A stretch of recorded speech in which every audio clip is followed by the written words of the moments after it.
9 नं दतमा ST कन्स्टिटुएन्सियाव nomination बिलाइ गथायबाय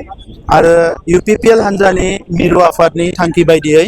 आरो दतमा ओनसोलनि रायजो राजाफोरनि हास्थायनाय आफादफोरनि हास्थायनाय जोंनि दतमा ओनसोलनि दैदेनगिरिफोरनि थांखि हिसाबै आङो बेवहाय दिनै नमिनेशन बिलाइ गथायबाय आरो जों बयबो लुबैदों जे 17 बोसोराव बीपीएफआ दतमा ओनसोलखौ गारसोनानै दोनदोंमोन 17 बोसोराव बिथांमोना दतमा ओनसोलनि जौगानायनि खामानिफोरखौ मावाखैमोन दतमा समष्टिया गासै बड'लेण्डआव लायोबा बयनिख्रुइबो सन्माननि समष्टि दतमा समष्टियाव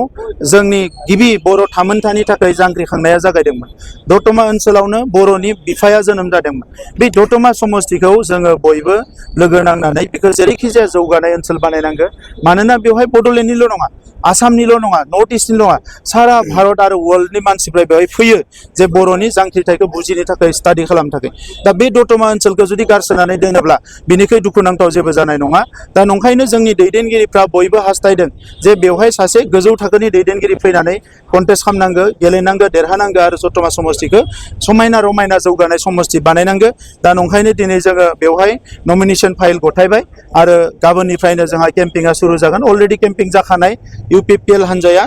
गोबां भट लानानै दतमायाव जों देरहागोन आरो सारा बड'लेण्डआव नांगौनिख्रुइ बांसिन जिखिनि जोंहा सरकार दानायाव नांगौ जोंनि एमसीएलए देरहानानै जों सरकार दानो थांगासिनो दङ दतमा ओनसोलाव नोंथाङा हाबबाय माबायदि रेसपन्स मोनखो रायजो राजा जोबोद मोजां रेसपन्स आङो दाख्लैबो थांदोंमोन दिनै जोङो हाजार हाजार रायजो राजाफोरनि नुजाथिनायाव जों बेवहाय दासो मिटिं खालामनानै फैदों आरो 3टा बाजे आं थांबावगोन जोंनि दैदेनगिरिफोरजों सावरायगोन दा दतमानि रायजो राजाया अलरेडि थांखि लाबाय एबार जेरैखि जाया ट्रेक्टरनि सावगारिखौ देरहाहोगोन आरो दतमा समष्टिखौ बड'लेण्डनि 40 समष्टिनि मादाव बयनिख्रुइ समायना रमायना आरो जौगासिननाय समष्टि हिसाबै दानो थाखाय दतमा समष्टिनि रायजो राजाया जानजि खाफ्राबाय बीजेपीनि सासे केन्डिडेट बेवहाय दङ जाय रां रुफा एसे गोनां बिथाङा मानसिनि जोनोमा सिगाङाव ना रांनि जोनोमा सिगाङाव मानसियासो रांखौ बानायदों दा नंखायनो राङा मानसिखौ बानायाखै जोङो सोरबा सोरबा सानो जे राङानो मानसिखौ बानायदों होननानै दा नंखायनो रां रुफा थानायानो जुदि बयबो माबानांगौब्ला दिनै सारा भारतखौ रां गोनाङानो दखल खालामगौमोन बर'नि थामोनथाखौ बुङोब्ला गिबियावनो दतमा जायो नोंथाङा जुदि देरहायोब्ला बे दतमा बिजाबखौ माबायदि होबा दतमाखौ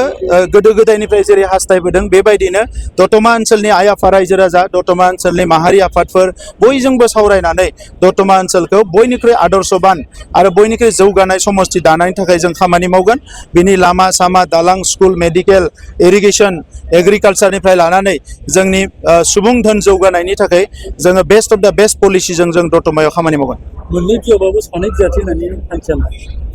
रायजो राजाफोरनि डिमान्ड जोंनि पार्टियाव डिसकासन जायो जे बबे समस्यायाव सोरखौ बिदों बबे समस्यायाव सोरखौ नागिरदों दा रायजो राजाफ्रा डिमान्ड खालामनाय हिसाबैनो बबेबा समस्टियाव सानै जोंहा गेलेनो गोनां जादों बेयो